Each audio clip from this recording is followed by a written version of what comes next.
জানিয়ে দিব এই মুহূর্তে আমাদের হাতে এসেছে বাংলাদেশের গুরুত্বপূর্ণ আপডেট সংবাদের শিরোনাম। শুরুতেই থাকছে রাজশাহীতে ভারতীয় সহকারী হাইকমিশন কার্যালয় ঘেরাওয়ে পুলিশের বাধা। এবারে জানিয়ে দিব বাবরের পথ ধরো 7 সিস্টার স্বাধীন করো মুসাদ্দিকের স্লোগান। বাবরের পথ ধরো 7 সিস্টার স্বাধীন করো শীর্ষক স্লোগান দিয়েছেন ডাকসুর সাহিত্য ও সাংস্কৃতিক সম্পাদক মুসাদ্দিক আলী ইবনে মুহাম্মদ। এদিকে ইসির কাছে নিরাপত্তা চাইলেন এমপি প্রার্থী সিগমা ও ফুয়াদ। আরও জানাবো মেয়েকে নিয়ে 25 ডিসেম্বর সকালে ফিরছেন তারেক রহমান। সব শেষে জানিয়ে দিব হাজারীবাগে হোস্টেলে মিলল এনসিপি নেত্রী জান্নাত তারার মরদেহ। এতক্ষণ শুনছিলেন হাতে থাকা আপডেট সংবাদের শিরোনাম, এবারে বিস্তারিত। তবে তার আগে অনুরোধ রইল ভিডিওটিতে একটি লাইক এবং কমেন্ট করে জানিয়ে দিন ভিডিও সম্পর্কে আপনার মূল্যবান মতামত। আরও জানিয়ে দিন ভিডিওটি কোথা থেকে দেখছেন বা কোন জেলা থেকে দেখছেন। রাজশাহীতে ভারতীয় সহকারী হাইকমিশন কার্যালয় ঘেরাওয়ে পুলিশের বাধা। রাজশাহীতে ভারতীয় সহকারী হাইকমিশন কার্যালয় ঘেরাও কর্মসূচি ও লং মার্চ পুলিশের বাধায় পণ্ড হয়ে গেছে। ভারতীয় আধিপত্যবাদ বিরোধী জুলাই 36 মঞ্চের আহ্বানে নগরীর ভদ্রা মোড় থেকে ভারতীয় সহকারী হাইকমিশন কার্যালয় পর্যন্ত লং মার্চ কর্মসূচির ডাক দেওয়া হয়। বৃহস্পতিবার দুপুর 12টার দিকে লং মার্চ শুরু হলে হাইকমিশন কার্যালয়ের প্রায় 100 মিটার আগে পুলিশি ব্যারিকেড মিছিলটি আটকে দেওয়া হয়। এ সময় অংশগ্রহণকারীরা শান্তিপূর্ণভাবে ব্যারিকেডের সামনে অবস্থান নেন এবং সামনে অগ্রসর হওয়ার অনুমতি চান। এর আগে সকাল থেকে ভদ্রা এলাকায় নিরাপত্তা জোরদার করা হয়। একই সঙ্গে আইনশৃঙ্খলা বাহিনীর অতিরিক্ত সদস্যদের মোতায়েন করা হয়। এছাড়াও হাইকমিশনের কার্যালয়ের অদূরে সড়ক বন্ধ করে দেয় প্রশাসন। এর ফলে বিক্ষোভকারীরা বাসভবন পর্যন্ত যেতে পারেননি। এ সময় বিক্ষোভকারীরা সড়কে অবস্থান নিয়ে বিভিন্ন স্লোগান দিতে থাকেন। ঘেরাও কর্মসূচিতেও অংশ নেওয়া কয়েকজন বলেন, আমরা ইন্ডিয়ার দালালি করতে চাই না। ইন্ডিয়াতে বসে বাংলাদেশ শাসন করবে, এটা কোনোভাবে কাম্য নয়। আমাদের ঢাকায় বসে আমাদের রাষ্ট্র পরিচালিত হবে। ইন্ডিয়ার কোনো দালালি হবে না, মোদির কোনো কথা চলবে না।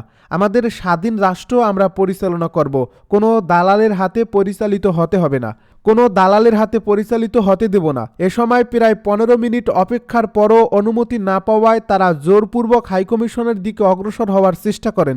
এতে পুলিশ বাধা দিলে উভয় পক্ষের মধ্যে ধাক্কাধাক্কির ঘটনা ঘটে।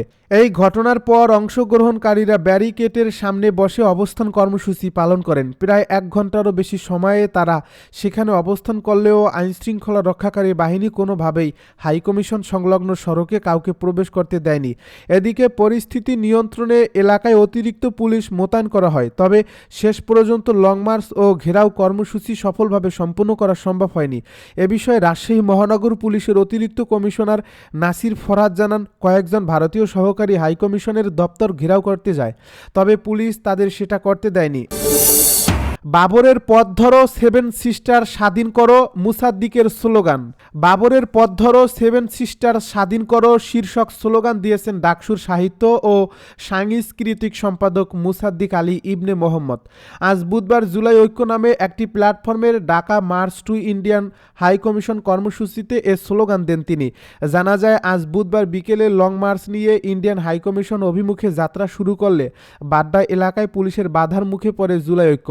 এ সময় সেখানেই বক্তব্য দেন জুলাই ঐক্যের নেতারা। এর এক পর্যায়ে নিজের বক্তব্যের সময় বাবরের পথ ধরো 7 সিস্টার্স স্বাধীন করো শীর্ষক স্লোগান দেন মুসাদ্দিক। এ সময় তিনি বলেন, ভারতের রাজধানী দুটি, একটি দিল্লিতে আরেকটি কারওয়ান বাজারে। তার এমন মন্তব্য ও স্লোগানের 30 সেকেন্ডের একটি ভিডিও সামাজিক যোগাযোগ মাধ্যমে ছড়িয়ে পড়ছে। ইসির কাছে নিরাপত্তা চাইলেন এমপি প্রার্থী সিগমা ও ফুয়াদ। ত্রয়োদশ জাতীয় সংসদ নির্বাচনে নির্বাচন কমিশনের কাছে নিরাপত্তা চেয়েছেন কিশোরগঞ্জ 4 আসনের সম্ভাব্য স্বতন্ত্র প্রার্থী কাজী রেহা কবির সিগমা এবং আমার বাংলাদেশ পার্টির সাধারণ সম্পাদক ও বরিশাল 3 আসনের সম্ভাব্য প্রার্থী আসাদুজ্জামান ফুয়াদ। বুধবার নির্বাচন ভবনে গিয়ে নির্বাচন কমিশনের কাছে পৃথকভাবে এ সংক্রান্ত আবেদন করেন তারা। প্রধান নির্বাচন কমিশনার এএমএম নাসির উদ্দিন, নির্বাচন কমিশনার আব্দুর রহমানের মাসুদ এবং মোহাম্মদ আনোয়ারুল ইসলাম সরকারের সঙ্গে সঙ্গে সাক্ষাৎ করে লিখিত আবেদনে জমা দেন কাজী রেহা কবির সিগমা।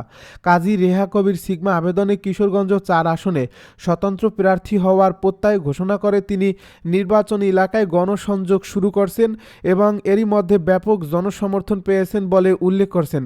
গণসংযোগ কার্যক্রমে তার অনেক কর্মী ও সমর্থক সক্রিয় রয়েছেন বলেও জানিয়েছেন তিনি।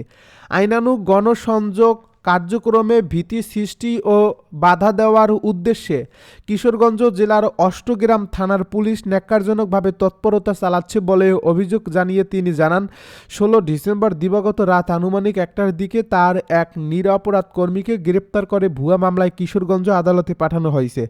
এতে তার কর্মীরা আতঙ্কগ্রস্ত হয়ে পড়েছেন এবং নির্বাচনী কার্যক্রম মারাত্মকভাবে ব্যাহত হচ্ছে।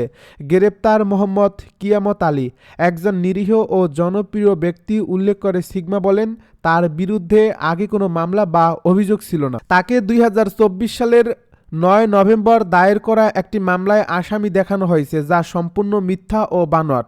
ওই মামলায় কিয়ামত আলী এজাহারভুক্ত আসামি নন।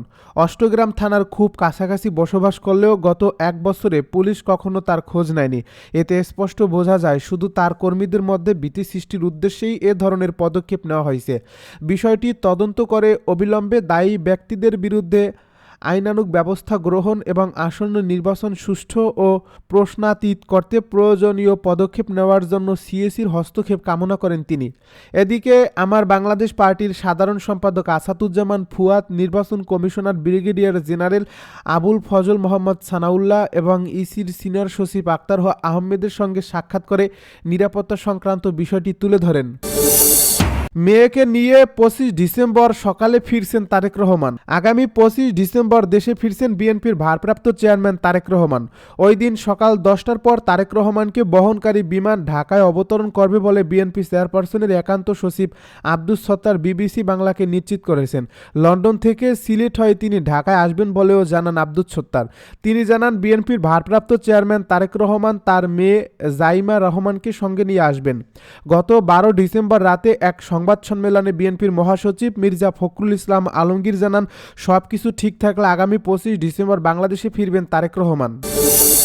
হাজারীবাগে হোস্টেলে মিলল এনসিপি নেত্রী জান্নাত আরার মরদেহ। রাজধানীর হাজারীবাগের জিগাতলা কাঁচাবাজার সংলগ্ন একটি ছাত্রীবাস থেকে জান্নাত আরার রুমি নামে এক তরুণীর ঝুলন্ত মরদেহ উদ্ধার করছে পুলিশ। তিনি জাতীয় নাগরিক পার্টির ঢাকা মহানগর দক্ষিণের সমন্বয় কমিটির যুগ্ম সমন্বয়কারী ছিলেন। বৃহস্পতিবার সকালে ছাত্রীবাস থেকে ওই শিক্ষার্থীর মরদেহ উদ্ধার করে ময়নাতদন্তের জন্য ঢাকা মেডিকেল কলেজ হাসপাতালের মর্গে পাঠানো হয়েছে। পুলিশ জানিয়েছে, জান্নাত আরা রুমি জাতীয় নাগরিক পার্টির রাজনীতির সঙ্গে জড়িত। জান্নাত আরা রুমি নওগাঁ জেলার পত্নীতলা উপজেলার নাজিরপুর থানাধীন মোহাম্মদ জাকির হোসেনের মেয়ে। তার মায়ের নাম নূরজাহান বেগম। হাজারীবাগ থানার ভারপ্রাপ্ত কর্মকর্তা সাইফুল ইসলাম গণমাধ্যমকে নিশ্চিত করেন, তিনি জানান, সে এলাকায় থাকাকালীন এনসিপির রাজনীতির সঙ্গে জড়িত ছিল। এটি আত্মহত্যা নাকি হত্যাকাণ্ড তা খতিয়ে দেখা হচ্ছে।